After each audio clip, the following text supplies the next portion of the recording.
What is up, guys? This is your boy Andy Matrix. I talk about anime, manga, video games, geek culture, and Japanese culture. And I am back with some Japanese travel updates. Well, I don't think I would say travel updates. This is more like economics, Japan economics. So, I've been looking. I'm keeping a close look on things as to when is Japan going to open. And I think this could be one of the key things that's going to make Japan open for tourism, because guess what? Kyoto, Japan is broke, okay? And if you don't know what Kyoto, not Tokyo, Kyoto, Japan with a K, Kyoto, Japan. So, if you ever watch Rurouni Kenshin, you should know what where Kyoto, Japan is. And in 2019, when I went on my adventure right before the pandemic, thank God, I actually went to visit Kyoto for one whole day, and it was really cool. I saw some geishas walking by, and oh my goodness, good dolly. Man, I wish I would have taken a picture of them, but I couldn't because it's illegal to harass the geishas in Kyoto. You could go to jail. I'm not joking, by the way. But anyways, before we get started, make sure to subscribe to the channel. Make sure you hit the notification bell for future notifications. So like the video, comment below, guys, and let's get started. Okay, so I'm here at CBSNews.com, and it says Kyoto, Japan's beautiful old imperial capital, is going broke fast. All right, so let's get into it. And like always, I don't read the entire article. I'm going to get to the juicy bits because I want to get straight to the point here. I already read this whole thing. Okay, and it says, without steep cuts in public services, it was forecast that the city will fall $2 billion into debt. Okay, and I think 2 billion in yen, that's like a trillion yen, I think, right? It says, with all reserve funds exhausted within just 5 years.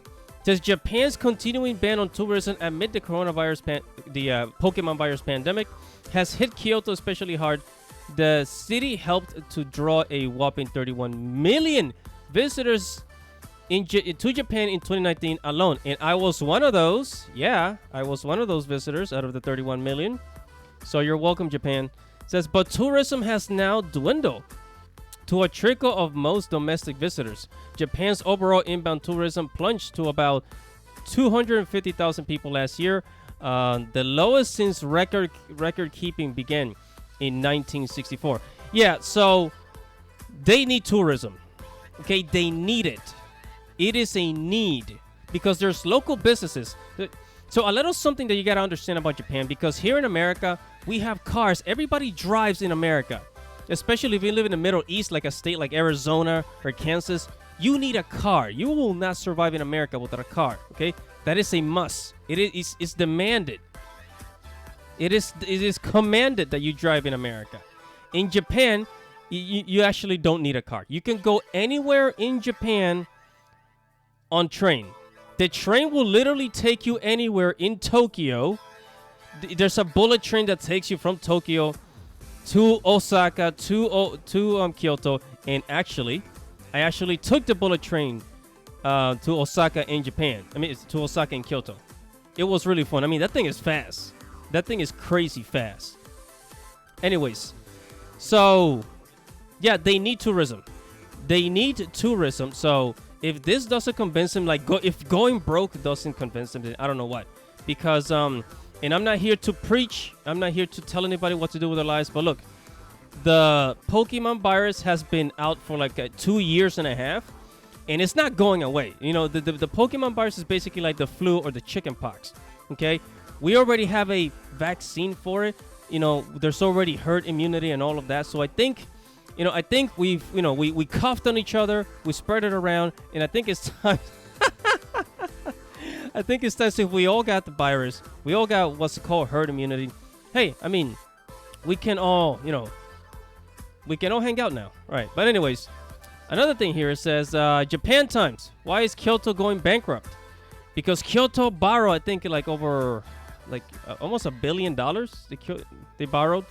And now they have to file bankruptcy because they have to. Kyoto's basically filing itself as a business that failed. Right? So a business that failed. That's what they have to categorize themselves as. And finally, if you go over here to asianews.it, it says, without tourists, Kyoto is on the verge of bankruptcy. It says, tourism in Japan, former imperial capital, fell by 88% in 2020. Because, of course, you guys already know. It says the deficit in the current fiscal year hovers around 440 million, excuse me. While the mayor trying to avoid bankruptcy with a restructuring plan, some see it as not ambitious enough. Hey, mayor of Kyoto. I got a better idea. How about we open up for travel? And look, I understand, like, the Japan is just trying to be super duper careful with not letting too many people in.